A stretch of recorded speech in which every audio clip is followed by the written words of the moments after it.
Hey folks, welcome back to the Portable Gamer. Welcome back to Assetto Corsa Competizione, and welcome to the 1.0.9 patch, which is really the 1.0.8 patch. They came out a day apart.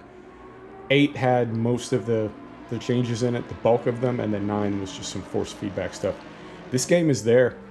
If you're thinking about buying it, I can comfortably say now, go ahead and buy it. It's a great race sim. It really is.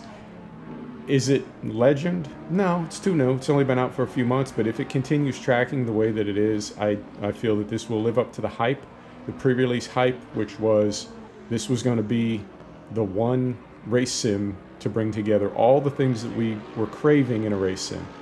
Good physics, good AI, day-night cycle, weather, tire modeling, right? Everything.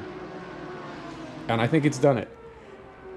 It did take some patches. The game was frustratingly broken when it was released a few months back, but they fixed it, and that's all that matters. You know, we got there.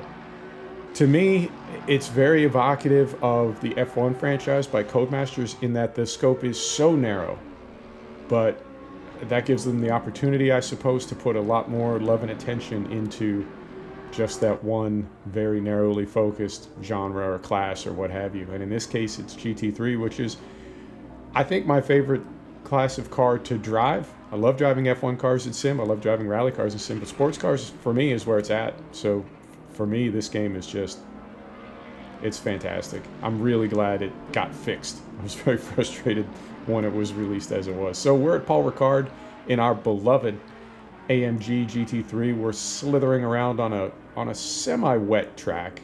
It's raining. It's not soaking wet, so we're still on slicks and we're slipping and sliding a little bit. You know, one of the things about this game when it was first released was the car would go away so quickly, really for no reason. Horrible understeer at slow speed. The back end would just jump out on you for really no reason, and that's not a GT3 car. GT3 cars, it's the gentleman's race car. It's the weekend warrior race car. You don't need to be a lifetime racing god as you do with an F1 car or an LMP1 or some of the really twitchy, you know, almost hysterical cars to drive. GT3 car is really just a pumped up production car, and any citizen with relatively good reflexes, keep your wits about, you can hop in a GT3 car and turn a decent lap. You know, it's not going to be world class, you're not going to break records, but you're going to be able to at least keep the thing between the lines. And when Assetto Corsa Competizione was first released, that was not the case. It's fixed now. You can cruise this car at a comfortable lap time. You drive it all day, no drama. If you want to push it a little bit, you will start to get some understeer. It'll fade a little bit on you. The back end might step out just a bit, but it's easily controlled. Fix it and bring it back around. And then if you want to overdrive the car, hot lap, qualifying, time trial, just having fun with it, then you can push it and it will snap and just go away instantly. But you have to work to get there. And at everything up to that point, the car is very easily recoverable. And that's something that was missing. So right now, this car is a joy to drive. Even in the rain, even slipping and sliding a little bit, you can still control it.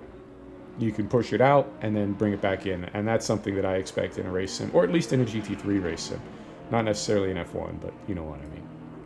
So I'm super, super pleased with this. And as I said, if you've been on the fence, oh, there's some slipping and sliding. If you've been on the fence, go ahead and buy it. It's ready.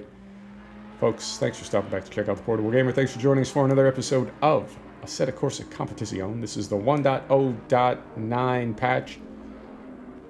We'll see you next time. Take care now.